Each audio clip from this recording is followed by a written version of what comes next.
उखैनायखौ आरो एसे डाबल ओंखाम उखैबाय जोंखौ मिनिहोनानै नङा होमबा आं बिथांनिसिम रोजा रोजा साबायखर बावबाय जोंहा मोसानाय हाबाफारि दङमोन नाथाय जोङो बिबुंथिखौ लाखिग्रोनोसै बिनि उनाव रंजालि बड' कृष्टि आफाद दङ बिथांमोनखौ आं खावलायगोन दसे उनाव सेकामारिनि बेखायनो बे समाव दिनै बेंगलाव रायजो जानाय गासै बर' आइ आफा बर' फिसाफोरा बर' आफादफोरा हांख्रायनाय आरो लुबैनाय हास्थायनाय बायदियै दुलाराय बर' फरायसा आफादनि बारग' आफादगिरि आरो बिटिआर गोजोन गोरोबथानि सागानगिरि लोगोसे आथिखालनि बिटिआरनि मानगोनां चिफ प्रमद बर' बिथाङा नोंथांमोननि गेजेराव दङ आङो बे समाव बिथांखौ बिबुंथि लाखिनो थाखाय खावलायगोन आरो गासै रायजो राजाफोरा बिथांखौ बरायनानै गोबारै खेबसे आखाइ खबना होनांगौ होननानै आं खावलायहरबाय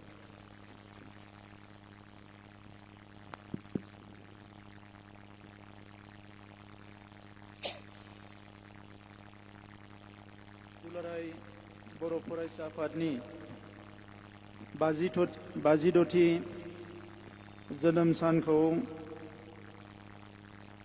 सोनाब बंग'नि बे आलिपुरदुवार जिल्लानि सिङाव हरदाङा जलनेश्वरी गोजौ फरायसालिनि बे बाहागो लानो हानाय मोनसे समनि दुलाराय बर' फरायसा आफादनि दैदेनगिरि वेस्ट बेंगलनिनो निक'डिमास हाज'वारि बिथां बे हाबाफारियाव बाहागो लानो हानाय सुबिन सैब्य गाहाय नेहाथारि सोनाब बंग बर' थुनलाइ आफाद मुस्रि Biplab Narjinari vice chairman Kumargram block panchayat committee बे हाबाफारियाव बाहागो लानो हानाय सिरुप बसुमता गाहाय फोरोंगिरि हरदाङा जलनेश्वरी गोजौ फरायसालि बलेन्द्र मोसाहारि गाहाय फोरोंगिरि कामाख्यागुरि मिसन गोजौ फरायसालि मुस्रिमा ममता बसुमता गाहाय फोरोंगिरि महाकालगुरि वेस्ट बेंगलनिफ्राय बाहागो लानाय बारग' आरो आथिखालनि मानगोनां दैदेनगिरि नोंथांमोन बे हाबाफारियाव बाहागो लानाय हरदाङा कुमारग्राम गुबुन गुबुन ओनसोलनि गामिनि नुजाफैनो हानाय सिबिनां आइ आफा रायजो राजा नोंथांमोन दा बे समाव आङो दिनै दुलाराय बर' फरायसा आफादनि 56थि बे जोनोम सान फालिनायाव गिबियावनो दुलाराय बर' फरायसा आफादनि गासैबो दैदेनगिरि मावथि बिबानगिरि बिथांमोननिसिम दिनै आङो गाहाम हामलायनायखौ बावो दुलाराय बर' फरायसा आफादनि गायसनगिरि आफादगिरि नेहाथारि बिथांमोननि सोरगोआरि जिउ सोलेरनि खाथियाव आंनि सिबिनाय आरो खुलुमनायखौ बावहरो दुलाराय बर'फोराव गेरेमसा माहारि महरै गायसननो मोनसे गोख्रों सोमावसारनायनि गेजेरजों बर' हारिखौ खौसे खालामनानै दोनलांनाय बड'फा उपेन्द्रनाथ ब्रह्मनि जिउ सोलेरनि खाथियावबो आङो दिनै आर'ज गाबबाय खुलुमनायखौ बावहरबाय दा मानगोनां रायजोफोर बर' माहारिनि जारिमिनखौ रायखांनाय लोगो लोगोनो आथिखालनि जारिमिनाव दुलाराय बर' फरायसा आफाद आरो बर' थुनलाइ आफाद बे मोननै आफादानो बयनिख्रुइ सिगांसिनाव जोङो बिथांमोनखौ मख'नो गोनां जायो उदांस्रिनि सिगांनि जारिमिना जुदामोन नाथाय उदांस्रिनि उनाव भारत हादोराव बर' माहारिखौ गावनि सिनायथि राव थुनलाइ थामोनथाखौ लानानै जोङो दिनै थांनानै थानो हादोंब्ला दा बेनि थाखाय जोङो बर' थुनलाइ आफाद आरो बर' फरायसा आफाद बे मोननै आफादखौनो मख'नो गोनां जायो बर' थुनलाइ आफादा राव थुनलाइ हारिमु जौगानायनि हाबा मावबोबाय थादोंमोन नाथाय मोनसे हादोराव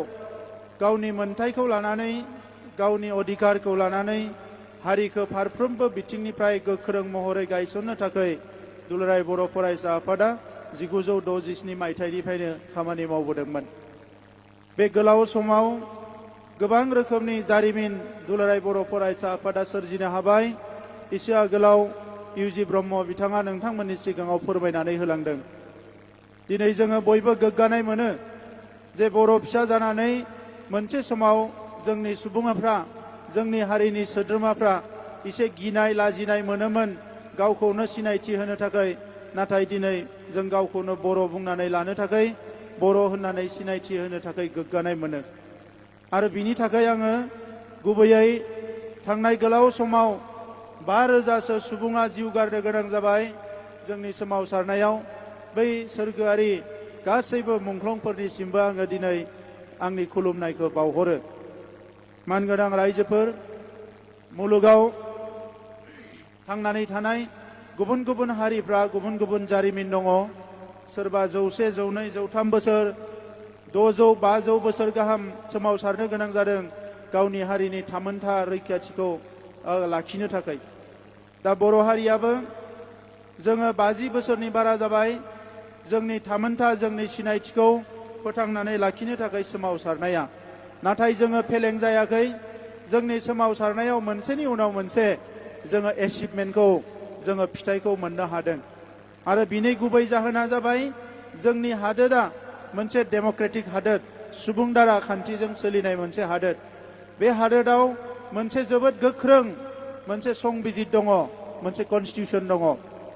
बे संबिजित आरो कनस्टिटिउसननि गेजेरजों जोङो दिनै भारताव थांनानै थानाय जोंफोरबायदि ट्राइबेल माहारिफ्रा, उन्दै उन्दै माखासे हारिफ्राबो दिनै मोजाङै जाय नांनो रोंदों, मोजाङै जाय बिख'नो रोंदों, मोजाङै जाय राजखान्थिफोरखौ गेलेनो रोंदों, बिथांमोना गावबा गावनि मोन्थायखौ मोननो हादों। दिनै दुलाराय बर' फरायसा आफादनि जोनोम साननि जौसांनिफ्रायनो आङो जोंनि दैदेनगिरिफोरखौ साबायखर बावनो सानो गोसो गोरबोजों। मानोना भारताव गोबां हारि दङ जाय हारिफोरनि सुबुं अनजिमाया कौटिनिख्रुइ बांसिन, नाथाय बे हारिफोरनि रावा दिनैसिमबो भारताव गनायथि मोनाखै। नाथाय बर' रावा जोंनि सुबुं अनजिमाया खमब्लाबो, बर' राव रायग्रा सुबुं अनजिमाया भारताव खमब्लाबो जोंनि रावा दिनै 22 शेड्युल लेंगुवेजनि गेजेराव बर'आबो मोनसे शेड्युल लेंगुवेज। बेयो जोंनि थाखाय बेसेबा गिदिर मोनसे एचिभमेन्ट। दा बेखौ लानानै जोङो हारिखौ दिनै दानांगोन। मानगोनां रायजोफोर, जारिमिना मालाबा मालाबा गोमालांनो नागिरो बबेबा बबेबा हारिफोरनि। दिनै भारतबर्षनि गिदिर गिदिर गोजौ गोजौ हारिफ्रा, जौगासारनाय हारिफ्रा उन्दै उन्दै हारिनि जारिमिनफोरखौ खोमालांनो नागिरदों। बिनि थाखाय माखासे हाबाफारि सोलिगासिनो दङ। जायफोर बे एडभान्टेज मोनसे अबस्थायाव थायो, मोजां अबस्थायाव थायो, बिथांमोना सोरनिबा जारिमिनखौ लासै लासै खोमोरलांनो नागिरो। नाथाय जोङो जोंनि जारिमिनखौ फोथांना लाखिनो थाखाय जों गोख्रोङै हाबा मावनांगोन। बर' हारिनि हारिमुवा थांना थागोन बर' हारिनि मानसिफोरनि सायावसो। बर' हारिनि रावा थांना थागोन बर' हारिनि मानसिफोरनि सायावसो। बर'नि जारिमिना थांनानै थागोन जोंनि मानसिफोरनि सायावसो। दा नंखायनो सारा भारताव थांनानै थानाय बर' फिसाफोरनि जारिमिनखौ गोदानै लिरखांफिननायनि सम फैदों। जोङो दिनै जारिमिनखौ रिक्रिएट खालामफिननायनि मोनसे सम फैदों। नोंथांमोना हयथ' बेंगलनि बर'फ्रा नायसनाखै जानो हानाय। मास मोननै मोनथामसो सिगाङाव दिल्लीयाव लासित बरफुकनखौ लानानै आसाम सरकारा बिराद गिदिर मोनसे बिथांमोना मोनसे हाबाफारि लादों। दा जोङो नुनो मोनदों 400 बोसोरनि उनाव दिनै लासित बरफुकनखौ लानानै आसामनि जारिमिनखौ गोदानै सुजुनानै बिथांमोना आसामनि जारिमिनखौ मुलुगनि मानसिफोरनो दिन्थिनो नागिरदों। बे हाया जोंनि, जों बे हानि, जों बिनि थागुबै मानसिफोर। नाथाय जोंनि जारिमिनखौ बुरखांनो थाङोबा 400 बोसोर नङा, बियो रोजा रोजा बोसोर सिगांनि जारिमिन। जेराव सिडनी एन्डेल मोना, इडुवार्ड गाइड मोना, सुनीति कुमार चेटार्जी मोना आरो गोबां जारिमिनगिरिफ्रा, बिसोरो सोरबा ब्रिटिशमोन, सोरबा बेंगलिमोन, सोरबा असमियामोन। बे जारिमिनगिरिफ्रा जोंनि हारिनि जारिमिनखौ लिरलांदों। जाय बिथांमोना बुंदों बियो 4000 बोसोर सिगां, बिसि, बिफर क्राइस्ट, बियो 4000 बोसोर सिगांनिफ्राय नैबे हालामाव जोंनि मानसिफ्रा रायजो जाबोदोंमोन। दा बेखौ दिनै बुरखांफिननायनि सम जाबाय। दा बेनिखायनो नैबे समाव बेंगलाव था, आसामाव था, बांलादेशआव था, नेपालाव था, जाय जेरावनो थाया मानो जोंनि यां जेनेरेशना, दानि आथाला, जायफोर दिनै लेखा गोरों जाबाय, जायफोर रोंखा राखा जाबाय, गावबा गावनि केरियारजों लोगोसे, गावबा गावनि जिउ दानायजों लोगोसे हारिनि थाखाय जों एफा एफा एफर्ट नाजानायखौ बयबो लानांगोन। थांनाय जेनेरेशना जोबोद गाज्रि समावबो बिथांमोना जुजिनानै हारिखौ फोथांनानै लाखिबाय। एसे आगोलाव इउजि ब्रह्म बिथाङा बुंदों बड'लेण्डआव जेसेबां सोमावसारनाय जादों बे सोमावसारनायनि माखासे बिहोमाखौ वेस्ट बेंगलनि बर'फ्राबो होबोदों। बियो माने बर' थुनलाइ आफादनि सोमावसारनाय, बियो एबसुनि सोमावसारनाय, बियो बिएलटिनि सोमावसारनाय, बियो एनडिबिनि सोमावसारनाय। बै समावबो बेंगलनि बर'फ्राबो सोरबा जेल जादों, सोरबा पुलिसजों बुजादों, बायदिसिना थासारियाव गोग्लैनो गोनां जादों। दा नंखायनो दिनै बेंगलनि जारिमिन आरो बड'लेण्डआव थानाय बर' फिसाफोरनि जारिमिन बेखौ जोङो जुदा जुदायै जिअग्राफिकेल लकेसनखौ लानानै रायलायोबाबो बियो समानानो। दा बेखौनो जोङो मोनसे खाबु मोनदोंमोन जेब्ला 2020आव भारत सरकारजों जोङो पिस एकर्ड खालामनो थाङो। बै समाव जोंनि चार्टार अफ डिमान्डआव बेंगलनि बर' फिसाफोरनि जोंनि जि राव बेखौ माने बेवहाय अफिसियेल लेंगुवेज मिडियाम अफ इन्सट्राक्सन महरै बेंगल गभर्नमेन्टखौ रिकगनाइसन होनो नारसिननो थाखाय भारत सरकारखौ जों नारसिनदोंमोन। नाथाय बै समाव बेंगल पलिटिक्स आरो भारतनि पलिटिक्स बियो एसे डिफारेन्ट जानानै दङमोन। बिथांमोना बै रिस्कखौ लायाखैमोन। उनाव जोङो नारसिनदोंमोन जे जुदि बेखौ नारसिननो हायाब्लाबो मोनसे सेन्टार अफ एक्सेलेन्स बड'फानि मुङाव दिल्ली आरो बेंगलाव गायसननांगौ होननानै बिथांमोननो जोङो नारसिनदोंमोन। जेब्ला दिल्ली आरो बेंगलाव बड'फानि मुङाव माने सेन्टार अफ एक्सेलेन्स गायसननांगौ होननानै बुंबाय, बे बाथ्राखौ लानानै गोबां सावरायनायनि उनाव बिथांमोना बुंबाय जे बेवहाय माखासे थासारिया गाज्रि जानो हायो, बेंगलनि सरकारा गोरलै लानाय नङा, नोंथांमोना क'क्राझारावनो गायसनग्रोदो, बिनि उनाव साननो हागोन होननानै जोङो दिनै बड'फानि मुङाव क'क्राझाराव बड'फा सेन्टार अफ एक्सेलेन्स 50 कौटिनि मोनसे सेन्टार जोङो गायसननो थांगासिनो दङ। नाथाय बे सेन्टारा सारा बुहुमनि बर'फोरनि थाखाय, बड'लेण्डनि बर'फोरनि थाखायल' नङा। बै सेन्टारनिफ्रायनो बेंगलाव थानाय बर' फिसाफोर, बांलादेशआव थानाय बर' फिसाफोर, नेपालाव थानाय बर' फिसाफोर, मेघालयआव थानाय बर' फिसाफोर, भारतनि जेराव जेराव बर' माहारिनि मानसिफ्रा दङ, बे गासैनिबो राव थुनलाइ जौगानायनि थाखाय बे सेन्टारखौ जोङो गायसनगोन आरो बेवहायनो स्टाडि आरो रिसार्च जागोन। दा नैबे समाव आं बेखौनो खावलायनो सानो, दिनै जोङो रावबो गोहोखौ लोरबां खालामनो नाङा, गोसोखौ लोरबां खालामनो नाङा। जोङो कनफिडेन्सखौ जोङो बारायनानै लानांगोन। दिनैनि जुगा साइन्स आरो टेक्न'लजिनि जुग। ग्लबेलाइजेसननि समाव मुलुगनि मानसिफ्रा जोंखौ मदद खालामनो थाखाय नेनानै दङ आरो बियो जाय जेरावनो थाया मानो दिनै रावखौबो थगायनो, सोबख'नो, नासयनो हानाय थासारिया गैया। मानोना जोङो बबेबा मोनसे नङा बबेबा ओनसोलावबाबो गोरायै गावनि खुन्थियाखौ गायसनना लानो हाबाय, जायनिफ्रायनोखि जोङो जेरावबो थांनानै खामानि मावनो हायो, जों खोथा बुंनो हायो। जोंनि गभर्नमेन्ट फैनायनि उनाव देग्लाय बोसोराव माखासे नेपालनि फरायसाफोरखौ जोङो आसामाव जोङो टेकनिशियान फोरोंगासिनो दङ NIB नि गेजेरजों। नेशनेल इन्स्टिटिउसन अफ बर'लजि होननाय मोनसे क'क्राझाराव दङ, जायखौ इउजि ब्रह्म बिथांनि ब्रेनजोंनो गायसननाय जादोंमोन। दा बिनि गेजेरजों देग्लाय नेपालनि फरायसाफोरखौ जोङो फोरोंनायखौ जागायदों।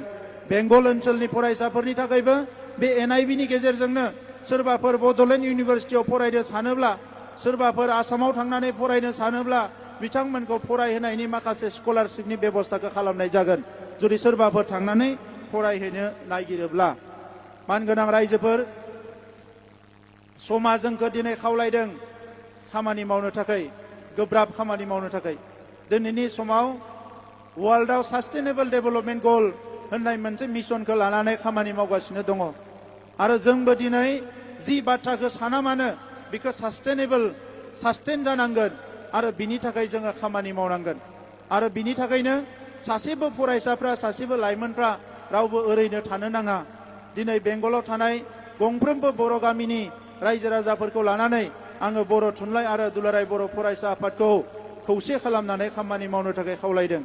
एखमबा फिसा फिसौ गाज्रि मोनलायनाय जायो, बेफोरखौ जोङो हारिनि ग्रेटार इन्टारेस्टआव, हारिनि मोनसे गिदिरथार इन्टारेस्टआव जोङो बेखौ बावलांनांगोन। बावैसो जोङो खेबनै सावरायबाय बेंगलनि माखासे रावनि जेंना, सोलोंथाइनि जेंनाखौ सुस्रांनो थाखाय बोरैहाय हाबा मावनो हायो। बैसागो खुंनाय समाव कलकातायाव सावरायबाय, बिनि उनावसो आरोबाव मास मोनथामसो सिगाङाव खेबसे जोङो सिलिगुरियाव सावरायबावबाय। दा बेवहाय गोबां बाथ्रा सावरायनाय जादों। माखासे थांखि लानाय जादों। बेबायदिनो आं मिजिंथिदों जे खम समनि गेजेरावनो जोङो खेबसे दुलाराय बर' फरायसा आफाद आरो बर' थुनलाइ आफादनि दैदेननायाव बेंगलनि चिफ मिनिस्टारखौ लोगो हमनो थाखाय नाजागोन, जाहाथे जोंनि जेंनाफोरखौ सुस्राङो। बेंगलनि गभर्नरखौ लोगो हमनो नाजागोन, जाहाथे जोंनि जेंनाफोरखौ सुस्रांनो हायो। आरो आङो खावलायगोन जे दिनै नैबे जेनेरेशना राव थुनलाइ हारिमु गासैबो जोंहा थांनानै दङ। फैगौ जेनेरेशना बिनिख्रुइ आरो गोख्रोङै हाबा मावनो हानायनि थासारिखौ जोङो दानि जेनेरेशना, दानि मानसिफ्रानो जोङो दानानै गालांनांगोन। दा बिनिखायनो आंनो बुंदोंमोन आलिपुरदुवाराव हा मोनगोन, हानि थाखाय एप्लाइ खालामदों। मानगोनां MLA बिथाङा ओंखारलांबाय। दा बिथांखौ आङो खावलायनो सानदोंमोन, दा थेवबो उननि समाव फैनानै जोंहा लरेन्स इस्लारि MLA दङ, जिरन बसुमतारी बर्डारावनो MLA दङ। दा बिथांमोना सावरायनानै MLA बिथांजों आरो जोंनि बेंगल जोंहा जे स्टेटनि जोंनि कमिटिफोरजों सावरायनानै जाहाथे बिगासे बिगानै हा बरननायनि बेबस्था खालामो। आरो जेब्ला हाखौ बरननानै होगोन अब्लानो नोंथांमोननि अफिस लुनाय, स्टाडि सेन्टार लुनाय, अडिट'रियाम लुनाय आरो बर'नि माखासे फोरबोफोरखौ खुंनो थाखाय जोङो माखासे लुफुंनो थाखाय जोंनि सरकारनिफ्राय जोङो फेस वाइजआव खमसे खम 3 कौटिसो रां हरनो थाखाय आं थिग खालामनानै दोनदों। नोंथांमोना बेबस्थाखौ खालामबानो जाबाय, जोङो बेखौ लासै लासै मावलांबाय थागोन। दा मानगोनां रायजोफोर, दुलाराय बर' फरायसा आफादनि बागै आं गोबां बाथ्रा बुंनो सानाखै। जोंहा आफादगिरिया एसे आगोल दसे उनाव बिबुंथि होगोन। आंबो एबसुनि गोलाव समनि मावथिमोन हिसाबै आं नुबोदों जे बर' माहारिनि मोनफ्रोमबो बिथिङाव आखाइ होनो हानाय, खामानि मावनो हानाय मोनसेल' आफादानो जाबाय दुलाराय बर' फरायसा आफाद। आरो बियो लाइमोनफोरनि आफाद। बे आफादजों इमोसन थाफायो, एनार्जि थाफायो, टेलेन्ट थाफायो, भाइब्रेन्ट थाफायो, गासैबो थाफाजोबो। दा नंखायनो बे आफादखौ जों मोजाङै बाहायनांगोन। दिनै बहाबा जौ जुवानि थासारि फैबाय, ड्राग्स जानायनि थासारि फैबाय, बेवहाय एबसुआ खामानि मावनो हायो। सोरबा हारिया जोंनि हारिखौ नाख्रेबनो नागिरदों, बेवहाय जोंनि लाइमोनफ्रा गसंनो हायो, एबसुआ खामानि मावनो हायो। सोलोंथाइनि एवारनेस होनो नांगौ, जोंनि एबसुआ खामानि मावनो हायो। स्किल डेभेलपमेन्टनि ट्रेनिं होनो नांगौ, बेवहाय एबसुआ खामानि मावनो हायो। दिनै खेराइ बागुरुम्बानि ट्रेनिं होनांगौ जोंहा लाइमोनफोरखौ, बेवहायबो जोंहा एबसुआ खामानि मावनो हायो। गासैबो बिथिङाव एबसुआ खामानि मावनो हायो। बिनिखायनो जों बुंबोबाय थादों जे एबसुआ मोनसे आफादल' नङा, बियो बर' माहारि दानायनि मोनसे गिदिर इनस्टिटिउसन होननानै, फसंथान होननानै जों बुंदों। दा बिनिखायनो दिनै 56थि जोनोम सान फालिनायजों लोगोसे आं एबसुनि आफादगिरि, गाहाय नेहाथारि आरो गासैबो दैदेनगिरि बिथांमोनखौ खावलायो जे एबसुखौ जोङो बर' माहारि दानायनि मोनसे इनस्टिटिउसन हिसाबै गोख्रोङै गायसनलांनायनि जि एजेन्डा, बेखौ फैबाय थानाय समाव आरो गोख्रोङै मावलांनो थाखाय आं खावलायबाय। आरो वेस्ट बेंगलनि आइ आफा रायजो राजा नोंथांमोनखौ आं खावलायदों जे बे दुलाराय बर' फरायसा आफादनि सायाव गोख्रों फोथायनाय लायो आरो हारिया अरायसम खौसे जानानै थायो। जों मालाबा सानफ्लाङो राजखान्थिनि थासारिया बोरैबा जायोब्ला, बायदिसिना थासारिया बेले बेजे जायोब्ला जों मालाबा गियो। नाथाय मानगोनां रायजोफोर, गिनानै रावबो थांना थानो हानाय नङा। जाय गियो बियो जोबस्रांलांगोन, जाय साहस खालामो, जाय कनफिडेन्स लायो, बेनो थांनानै थागोन। दा नंखायनो दिनैनि जायखिनि बर' जोंहा बेवहाय सिनियरफोर दङ, खेबसे खौसे जानानै आंबो फैगोन, दैदेनगिरिफोरखौबो लिंबोगोन, खनसे खौसे जानानै सावरायनांगो आरो बेंगलनि बर' माहारिनि जारिमिन लिरनायनि हाबाफारिखौबो जुरिनांगो। बे जारिमिन लेखा साफायनाय बायदिसिना खामानिफ्राव जों मदद खालामगोन। जि हाबाफारि दङ जों बेवहाय मदद खालामगोन। दा बयनिसिमबो खेबसेबाव रोजा रोजा साबायखर बावबाय। जोंहा माखासे गागि देंखोगिरि बिथांमोनाबो दिनै फैदों, मोजां मेथाइ खनदों आरो आं मेथाइ खनबावगोन होननानै सानदों जे दिनै जोनोम साननि बे गोथार बुब्लियाव दुलाराय बर' फरायसा आफादा अरायसम थांनानै थाथों, इयुनाव आरोबाव गोख्रोंसिनै हाबा मावनो हाथों, बेखौनो मिजिंथिनानै आंनि बुंनायखौ बेवहायनो फोजोबनाय जाबाय। गोजोन्थों।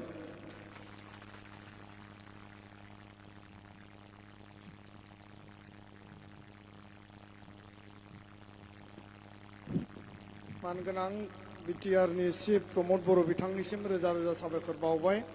बयबो खेबसे बिथांखौ साबायखर बावनानै बेंगलाव गावनि आंगो बर' फिसाफोरनि गांनाय उखैनाय जेंना जेंसिनि गासै बिथिंफोरखौ बिथा खालामनानै बिथाङा सुस्रांनायनि आरो मदद होनायनि खोथा होलांबाय। बे जोंनि थाखाय बेसेबांबा मोनसे गिदिर मेसेज आरो बे मेसेजखौनो जोङो